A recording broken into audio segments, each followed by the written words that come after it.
Ready হয়ে নিয়েছি, আজকে সকাল থেকে বেরোতে পারিনি, তো এই সন্ধ্যেবেলাতে একটু বাবার সাথে বেরোবো ঠাকুর দেখতে। তো শাড়ি পরে নিলাম, এই শাড়িটা পরেছি। আর কেমন লাগছে জানিও।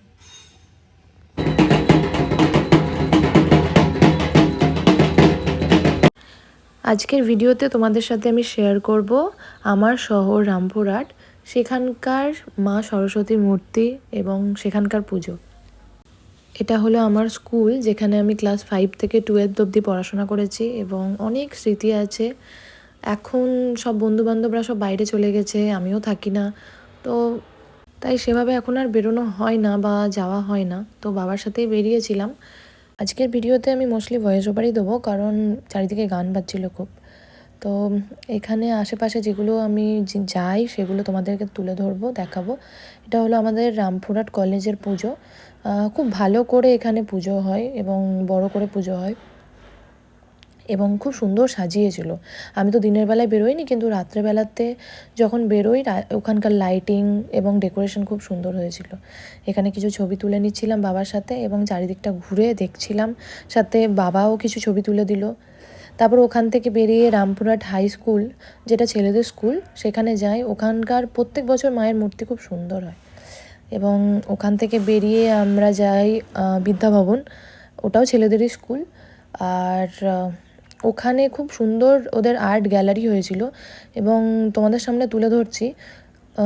দেখো, এখানে খুব ছোট বয়সের বা স্কুলের যে স্টুডেন্টরা আছে তারা খুব সুন্দর সুন্দর ওখানে নিজেদের হাতে এঁকেছে এবং সেগুলো ওরা তুলে ধরেছে। আজকের ভিডিওতে আমি সাউন্ড দিতে পারছি না, কারণ আমার নিজে মুখে বলতে হচ্ছে বেশিরভাগটা, কারণ চারিদিকে খুবই গান বাজছিল। তো সেই কারণে আশা করি তোমাদের ভালো লাগবে। এত ছোট ছোট বাচ্চা, কিন্তু তাদের হাতের কাজ এত সুন্দর। যেমন এই সামনে আমি এই ড্রয়িংটি দেখি, সেটা আমার খুব পছন্দ হয়েছিল। এবং এই স্কুলের সরস্বতী পুজোর আমার এত ভালো লাগে, কারণ এখানে একটা জিনিস সবাই দেখবে যে এখানে জাতি ধর্ম বর্ণ নির্বিশেষে সবাই সরস্বতী পুজোর মধ্যে মেতে ওঠে।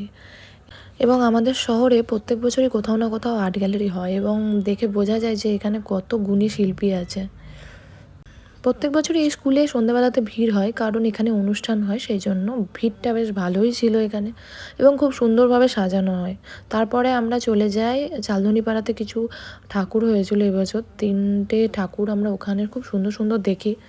তো তার মধ্যে এই প্যান্ডেলটিতে খুবই সুন্দর একটা মায়ের মূর্তি তৈরি করা হয়েছে এবং ডেকোরেশনটাও এত ছোট জায়গায় খুব ভালো করা হয়েছিল।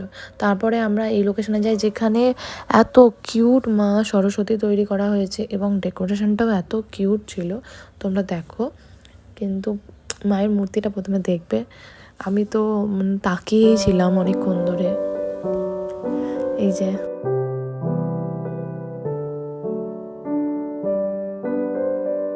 মাকে আমি যতবারই দেখছিলাম এত ভালো লাগছে।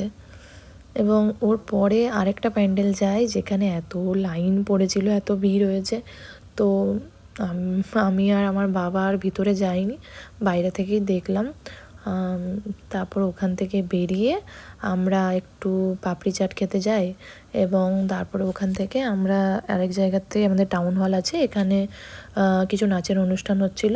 তো সেইখানে আমরা কিছুক্ষণ যাই, ওখানে দেখি এবং তারপর কিছু পুরস্কার বিতরণী অনুষ্ঠানও হয়, সম্বর্ধনা দেওয়া হয়। কারণ আমাদের এখানকার একজন মেয়ে, সে আকাশ আর্টে চ্যাম্পিয়ন হয়। তারপর বাবা একটা বাচ্চার সাথে খুব খেলছিল, আমাদের ওখানেই পরিচিত। এভাবে বেশ সন্ধ্যাটা বেশ ভালোই কাটে। ভিডিওটা ভালো লাগলে কমেন্টে জানাবে।